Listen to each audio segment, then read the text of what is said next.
People make time for everything and everyone else in their life, but they never make time for themselves. If you go up to someone who you know and say, like, would you like to catch up for coffee? Let's do coffee. They're like, oh, I can't this week, but I can next week. How about Thursday, 7 p.m.? Perfect.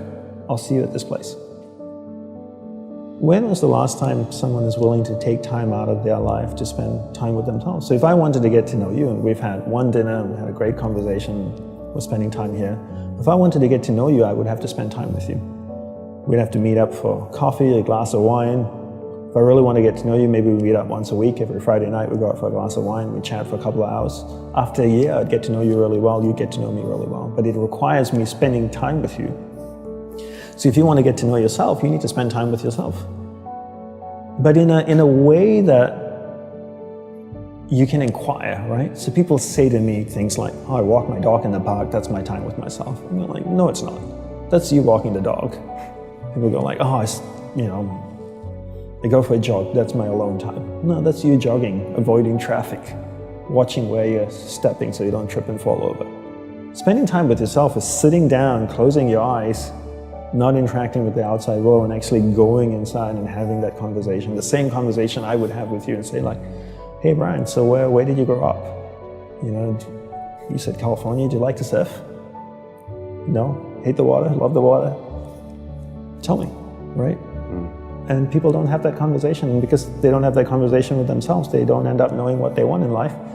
Because they don't know what they want in life, they can't focus that finite amount of energy, and then they don't live a lifestyle that brings them happiness, and most people end up being unhappy.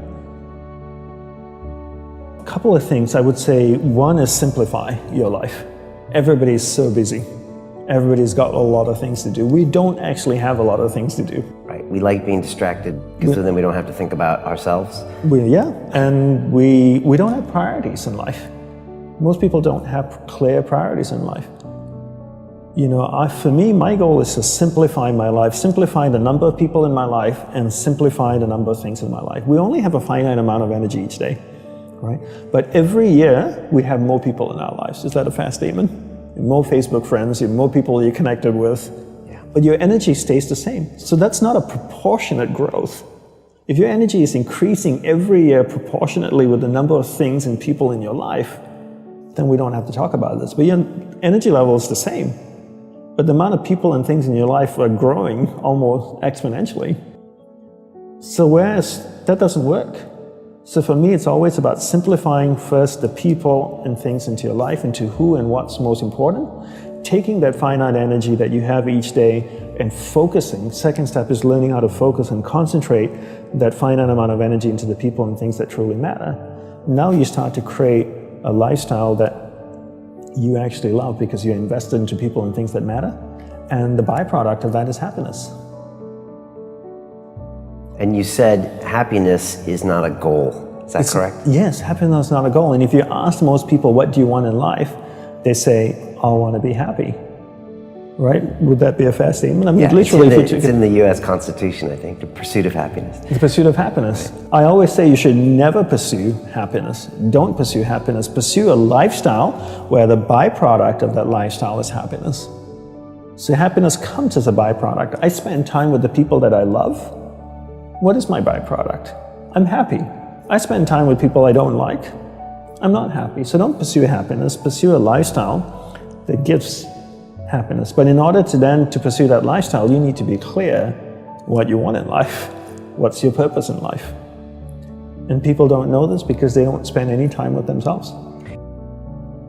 People think that the more you meditate, the better it is. So 20 minutes of meditation is not as great as 3 hours of meditation. And it's actually not how we work. For us, we believed in quality as opposed to quantity.